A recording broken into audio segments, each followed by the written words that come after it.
લક્ષ્ય ન્યૂઝ, એક નજર, એક લક્ષ્ય. દાહોદ જિલ્લામાં ખાતરની અછત, ખેડૂતો પરેશાન. ઝાલોદ સહિત દાહોદ જિલ્લામાં ખાતરની અછત ખેડૂતો માટે ગંભીર સમસ્યા બની છે. ઝાલોદ એપીએમસી ખાતે આવેલા સરદાર ખાતર ડેપો બહાર છેલ્લા ઘણા દિવસોથી ખેડૂતોની લાંબી કતારો જોવા મળી રહી છે.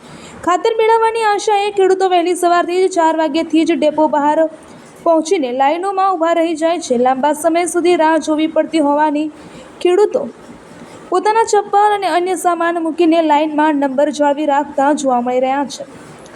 ખાતરની તંગીને કારણે અનેક વૃદ્ધ અને અશક્ત ખેડૂતો છેલ્લા 5 થી 6 દિવસથી સતત ડેપોના ધક્કા ખાઈ રહ્યા છે.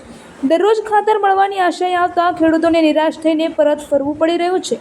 ખેતીની સિઝન વચ્ચે સમયસર ખાતર ન મળતા ખેડૂતોની ચિંતા દિવસે ને દિવસે વધી રહી છે.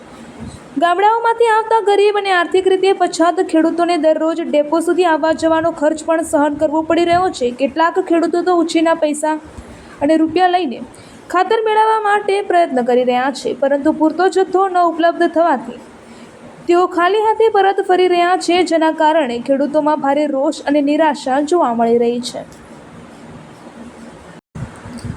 મળતી માહિતી મુજબ સરદાર ખાતર ડેપો ખાતે કુલ 2340 ખેડૂતો દ્વારા ખાતર માટે ઓનલાઈન રજીસ્ટ્રેશન કરાવવામાં આવ્યું છે, જેમાંથી અત્યાર સુધી માત્ર 914 ખેડૂતોને ખાતર આપવામાં આવ્યું છે, જ્યારે 1426 ખેડૂતો હજુ પણ ખાતરની રાહ જોઈ રહ્યા છે.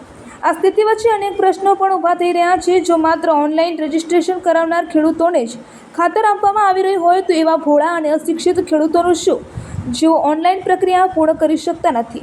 શું આવા ખેડૂતો ખાતરથી વંચિત રહી જશે? ડેપો ખાતે લગાવવામાં આવેલા સૂચના મુજબ હાલમાં પ્રોમ ખાતર ઉપલબ્ધ નથી, અને જ્યારે નવો જથ્થો આવ્યા બાદ ખેડૂતોને ફોન દ્વારા જાણ કરવામાં આવશે.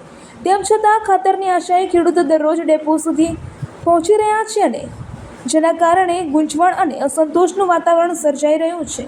રિપોર્ટર યાસિર ગુડાલા, દાહોદ.